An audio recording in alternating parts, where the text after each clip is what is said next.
भिवानी पहुंचे कांग्रेस के राष्ट्रीय महासचिव रणदीप सुरजेवाला ने कहा कि हरियाणा को बीजेपी ने कंगाली के दलदल में धकेल दिया है। हरियाणा के बजट से आने वाले वक्त में कोई उम्मीद नहीं लगाई जा सकती, जहां पर कौशल निगम के बच्चों को सैलरी नहीं मिलती और बुजुर्गों की पेंशन काट ली जाती है। इसी तरीके से उन्होंने केंद्र के बजट को भी धनाढ्य सेठों का बजट बताया।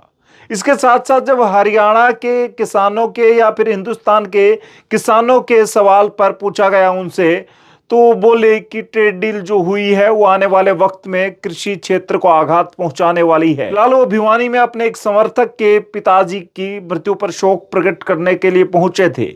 आप सुनिए उन्होंने क्या कुछ कहा विस्तार से। देखिए, आज मौका तो नहीं है, पर मैं दो अक्षरों में केवल यही कहूँगा कि हरियाणा के बजट से तो किसी हरियाणा के व्यक्ति को उम्मीद रखनी ही नहीं चाहिए, क्योंकि जिस प्रकार से हरियाणा को कर्ज के दलदल में भाजपा ने धकेल दिया है, वो अपने आप में अब एक नासूर बन चुका है। ना पेंशन का पैसा है, ना कौशल निगम के बच्चों को पैसा देने का पैसा है, ना कोई सड़क, अस्पताल, विश्वविद्यालय का पैसा है, ना मास्टर और यूनिवर्सिटी के टीचर या कॉलेज के टीचर की तनख्वाह का पैसा है। तो इसलिए भाजपा ने हमें एक कंगाली की कगार पर लाकर छोड़ दिया है। और केंद्र का जो बजट है उसमें उसको इस देश के कस्बे, शहर, इस देश के गांव 7.5 लाख से अधिक नज़र ही नहीं आते। सामाजिक कल्याण की बात हो, अनुसूचित जाति पिछड़े वर्गों के भलाई की बात हो, किसान वर्ग के, छोटे छोटे दुकानदार के, छोटे छोटे उद्यमी के, उसकी भलाई की बात हो, ऐसा लगता है ये बजट चंद मुट्ठी भर धनाढ्य सेठों के लिए है, इस देश के लोगों के लिए नहीं। सर, नई ट्रेड डील हुई है, उसको लेकर काफ़ी हंगामा मच रहा है। बीजेपी कह रही है कि 25 से 18% जो है वो टैक्स अमेरिका ने कर दिया। आदरणीय मित्र, पहले टैक्स था 3% जब डॉक्टर मनमोहन सिंह प्रधानमंत्री थे। अब ये हो गया कि अगर भारत अमेरिका को सामान बेचेगा तो टैक्स लगेगा 18%, 3% की बजाय, और अमेरिका भारत को बेचेगा तो टैक्स लगेगा 0%। अब आप मुझे बताओ, मेरी जेब के सारे पैसे ले लो, फिर मुझे ही कहो ताली बजाओ। ये ट्रेड डील किसके हक में है?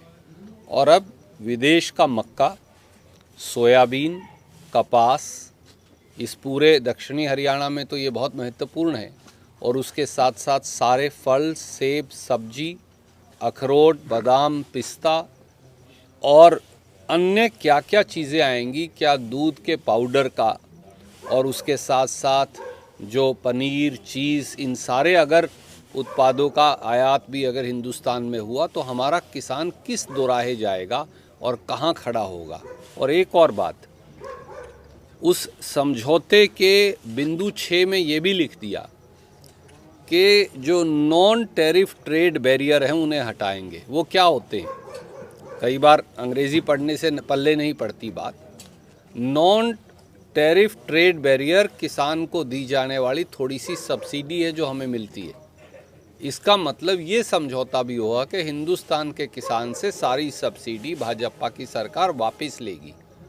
मैं केवल आपके माध्यम से, वो किसी राजनीतिक दल में हो, खेत मजदूर, गरीब, मेहनतकश किसानों से ये कहूँगा कि मिलकर उन्हें इस सरकार की जवाबदेही सुनिश्चित करनी होगी, वरना ये 3 काले कानूनों की तरह एक और षड्यंत्र है।